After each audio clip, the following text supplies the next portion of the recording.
Hey, bro. Hey man, I thought of something kind of nice we could do after the game because I think you're a pretty good team and I trust your opinion, even though you started a little slow this year. So, what if after the game we kind of talk to each other about what we see as the weakness for each of our teams and help each other improve a little bit? Man, I know what my weakness is. It's goaltending. Well, not really. It's Bobrovsky, my stupid $10 million a year goaltender. That's why tonight I'm starting Knight, who has been awesome. So, I've got my flaws figured out. All right. So, your weakness is definitely goaltending. Yep. Low quality fans of a high quality Bruins team. That is another dub. And honestly, this dub didn't feel all that earned. We're playing a team that is one of the few teams that have outright beaten us this year, right? We beat them the first game. They beat us the second game. And they straight up did it. And then they come to our home, and it looks like it's going to be a shit kicking of epic proportions. But instead, we completely blow it, let them get right back into the game, and then they spend the third period just crashing down on us, and yet we win. Honestly, there was a reason that goalies are part of the team. When you talk about whether or not a team earned a victory, oftentimes you ignore goaltending. You pretend they each got average goaltending and which set of players in front of their goalies actually won the game. In those parameters, the Florida Panthers won that game. They should have won that game. If you gave them average goaltending and gave us average goaltending, boom. But the Panthers got goalied. They got goalied on a game where they scored 3 goals. That's literally what happened. They could have scored 8. Ulmark, honestly, 2 of them that went in, he's probably not super happy about. But even with those, I thought he was brilliant. Still finishes with above a .920 save percentage. He's still had a goal saved above expected by well over 1. The guy's great. He's so good. And this team, for the first time in a while, feels like they got fully outplayed for the majority of the game, and they still found a way to win.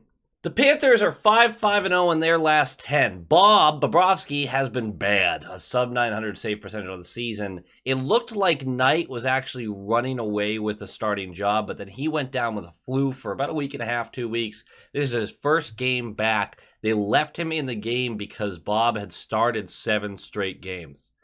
So that was brutal. That was brutal for Knight. Injuries aplenty for the Panthers. They are missing Barkov, Lundell, Duclair, and Hornquist all out. And in some cases, Duclair, they can't bring them back without shedding more salary. Yeah, they're up against it. I mean, so are we. We get it. It's just a tough scenario for everyone. They still score in bunches, 3.3 a game. 3.3 goals a game, I should say. They allow almost as many a game, though. So that kind of explains their middling record. That team played their freaking hearts out tonight. I thought they were brilliant in a lot of ways. I thought defensively they were a lot better than what they got. And Spencer Knight just was a complete wheel of Swiss cheese. It was brutal to watch that. On our end, Smith, as many of you probably have seen, Craig Smith got waived. This was a paper transaction. We knew he was going to clear. No one was grabbing him at that $3.1 million.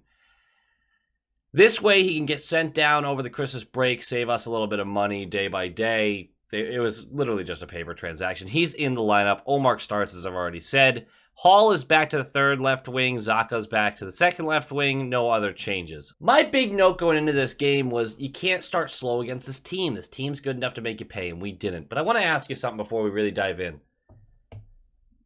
Are the Bruins bored? Are they bored? Is that what's going on? A lot of people have talked about how there's full pockets of games that the Bruins just kind of stop showing up, or they start slow, which we started slow in this one too. First 10 minutes were not very pretty. And I've seen people use the word bored. Are the Boston Bruins bored? Already at 50 points on the season. not even halfway through the season, well on their way to making sure that they make the postseason. Are they bored? Absolutely fucking not. They're not. Are they looking ahead? I think you could argue that. But they're not bored. They're simply not. There's individual accolades that players are looking at. There's contracts that players are looking at. I mean, a lot of these guys are playing for their next contract. We have a lot of guys coming off the books. I don't even mean Pasta. Pasta knows he's going to get his. But Foligno, Nosek, Smith, I mean, these guys are all looking at that next year like, all right, am I in the league next year? Where do I fit? I think that's important. I don't think this team's bored at all. I just think that it's really hard to maintain the level of excellence we've seen, and maybe we're getting a little bit too zoned in and nitpicky on certain stuff. Now, being up 4 goals and allowing 3 in a row before the end of the second, that's not great. I'll give you that. But let's not act like the team just rolled over and died. Florida Panthers are a very good team, and they put some in quick, and it turned the heat up, and then we still finished the game. I don't know. I just don't think it's possible for a NHL team to be bored that actually has a reason to keep playing. They're excited. They should be excited. There's the dog days coming up. I don't think are quite there. It's usually after Christmas that the real dog days of the season start setting in. I think everyone's having a pretty good time. I don't think they're bored. Also, another question, like, comment, subscribe. Nailed it. I do appreciate everyone who likes, comments, and subscribes. It is very nice. Another question for you. I posted this on Twitter, but I like to ask it in the videos too. Will the Bruins, at 41 games played, so with 10 more games played, will they have more points in the standings than the last place team will have at the end of the season? Seems pretty ridiculous, right? But when you think about it, pretty commonly, there's a team hovering around 60 points at the end of the season, which is bad. It is really bad. But it certainly happens. I think we can hit 60 before the 41 game mark. I really do believe that, considering we're at 52 through 31. It should be interesting. It's something I'm going to follow throughout the season just for shits and gigs. That's crazy to say out loud. That's crazy. This team has been awesome. And at 31 games in, maybe you could argue our record is not real. I'm fine with that. Give us 5 more losses, and we're still awesome. So, I don't really care. But let's talk about this game, shall we? Puck drops! And when we talk about this game, it's mostly going to be scoring chances or goals, because the narrative of the game was simply scoring. There weren't a lot of subplots going on. There weren't individual battles that were all too interesting. It was just goals on goals on goals on goals. I'm going to finish 7-3, so I'm not really telling you anything you don't know already, unless that's your first time hearing the score. Sorry, I spoiled it. Why are you watching this video, though? 28 seconds in, it's a long chip pass to White, who gets behind the defense, does get a contested chance on Ulmark. Ulmark makes the saves, swallows it up. Lindholm, coming in behind, ends up losing his footing, slides into Ulmark, and pushes him, and presumably the puck, into the net. Now, they wave this off, and then after the review, or I guess they really don't review it all that much, they come out and they say the intent was to blow the whistle, so it's no goal. If I'm a Panthers fan, I'm upset. I hear you. But, Panthers fans, you gotta agree, that would have been so long for Ulmark to have had the puck and them not blow the whistle. Would have been a very, very long pause. So maybe there's some validity to it. I don't know. We're going to move on because at the end of the day, I don't know how much that one actually affected the game. 9:08 left. Holy forking cheese balls, man. Connor Clifton, a man that after the game had the audacity to agree with Jim Montgomery about how his Cliffy hockey nickname was born from him being too sporadic, risky, right? And Clifton said, yeah, I never really liked the nickname. You're full of shit. But also, that's the most Cliffy hockey thing that you could have said. So, you played yourself. This goal was awesome. He picks up the puck in the neutral zone. Our guys are trying to get back into the neutral zone just to stay on sides. Barely make it back in time. He screams down the right side and then tries to swivel the puck up diagonally into the slot where Hall is crashing the net. Spencer Knight gets a piece of it. It deflects off him, off of Hall, back over to the other side of the net where Clifton had actually wrapped around pretty quick. Selects that puck and just goes, okay, roof. Goes right over Knight. This is a hell of a shot. And it's 1-0 on just the most Cliffy hockey play that you can make. Because it's Cliffy hockey, Clifton. I don't give a shit what you think about your nickname. That's your nickname. Embrace it. That's a little rude of me, but you know what? I feel like he'd agree. 5:56 left. First goal of the season. Can you name the player?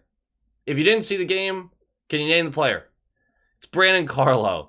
It's terrible coverage on transition by the Panthers. Just really bad. Great play by Lindholm and Marchand to get the puck up, but it's a 3-on-3 transition down the ice, and Carlo actually beats the other back checkers up to join it, making it a 4-on-3. He's that back diagonal. He gets it in the high slot, and he just beats Spencer Knight low glove from distance.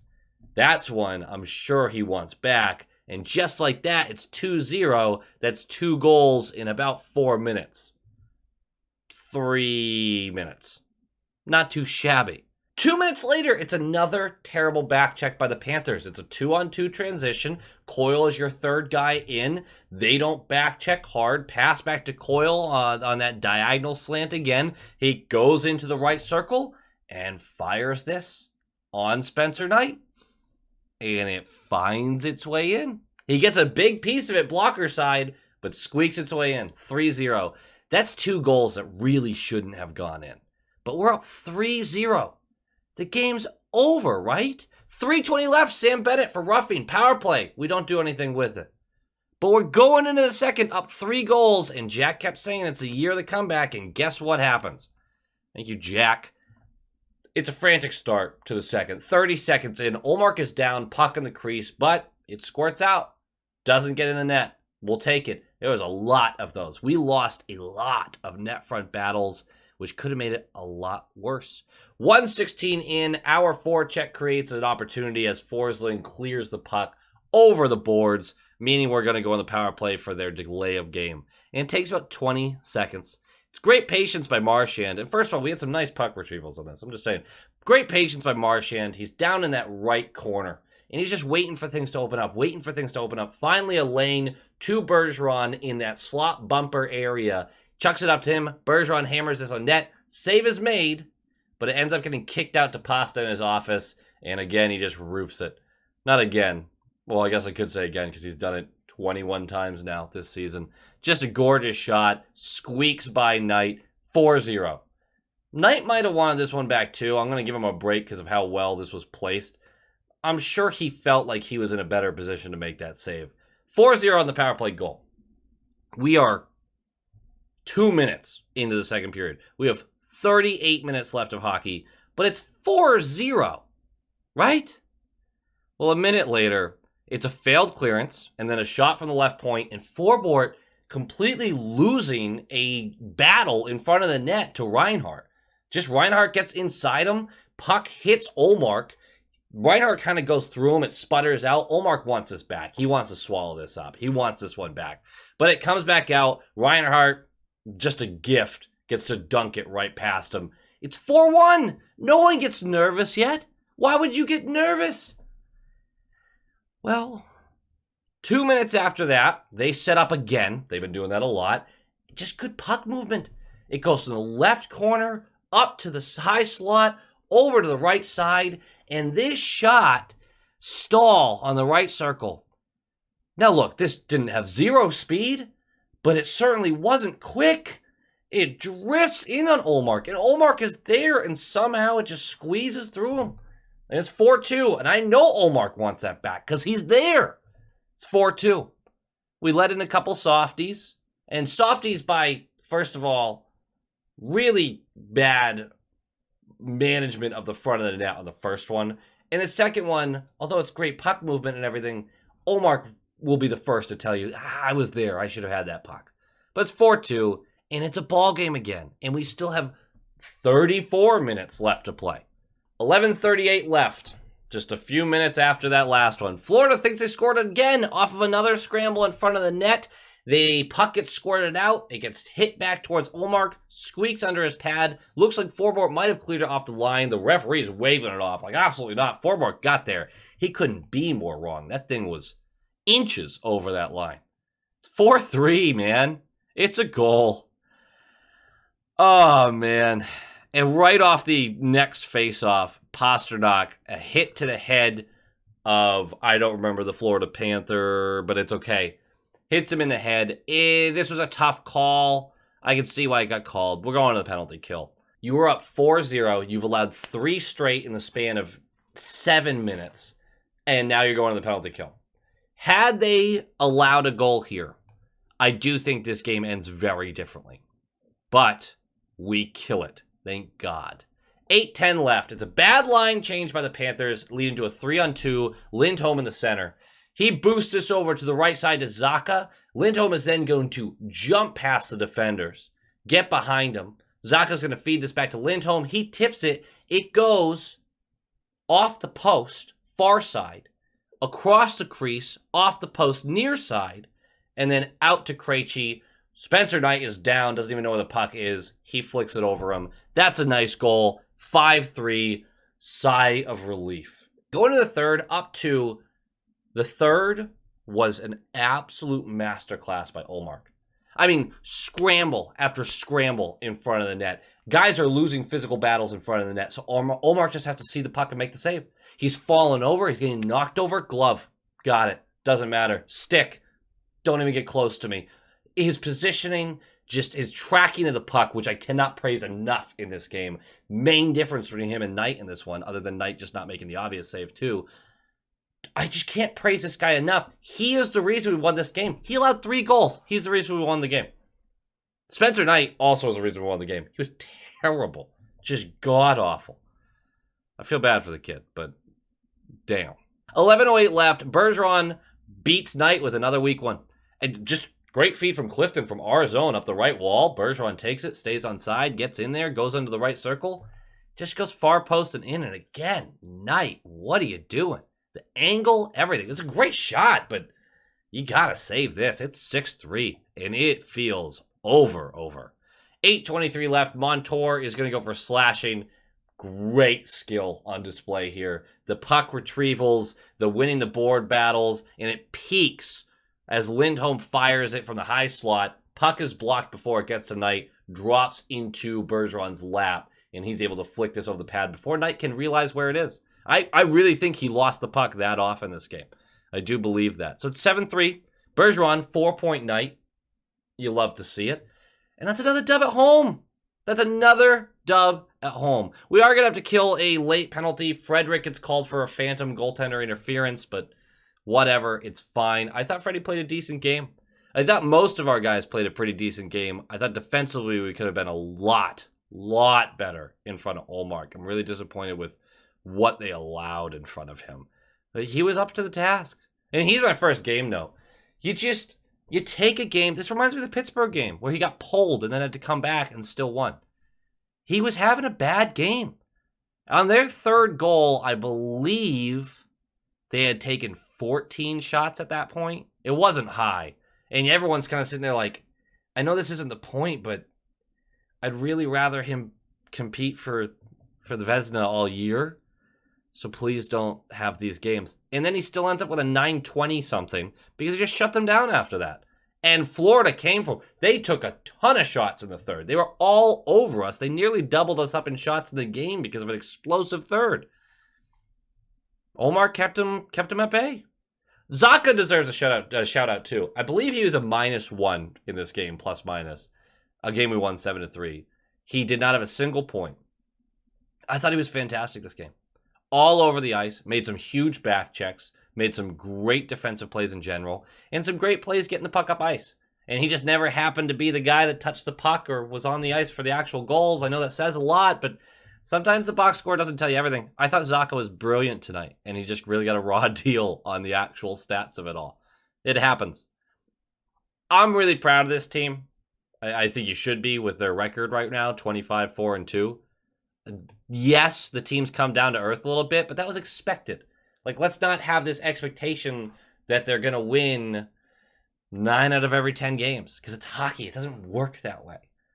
I think this team's playing really well. I think there's a lot you can correct out of tonight's performance. I'm totally fine with us making these mistakes and having Jim be... I should call him Monty. I should call him Coach. I should call him something other than Jim. Shoresy's stuck in my head. But at the end of the day, I want him to be able to coach. I want him to point out stuff like, hey, we got to do this better. We got to clean this up. Because that's how you keep a team engaged. When you're just like, we're great. Good job, boys. We're great. Eventually, the team just goes, woo. Because there's just no point. There's no one's revved up around anything. There's no adversity to face. It gets boring. I don't know if any of you have been part of a team that just kicks the crap out of every opponent you play. I had one season of this. Once. Maybe 2. But one in particular. We just beat the crap out of everyone. And it literally got kind of boring. It did. Especially against teams that you're like, they shouldn't even compete with us. And you just wreck them. And by the end of the game, you're like, all right, sub me out. Let's go. I don't know. That seems dumb for me, but I always play defense too, so it's a little different, more injuries, things like that. So I'm sure as a scorer, you'd be like, nah, keep me in, let me score all day. As a defenseman, you kind of sit there and go, all right, I'm done with this. Can we move on to the next one? I think the team's playing great. I think there's definitely stuff to clean up, and I'm okay with that. Let's be nitpicky. Let's find those things that we can get better at, because it's exciting. It's fun. I don't know. I just enjoy it. But our next game is Thursday against the Jets. That should be a great matchup. They're still dealing with a lot of injuries, but man, that team is good this year. So that'll be a lot of fun. I believe we're home for that one too. I'd love to keep this streak going. Other than that, I think the most important thing I can tell you right now is go Bees!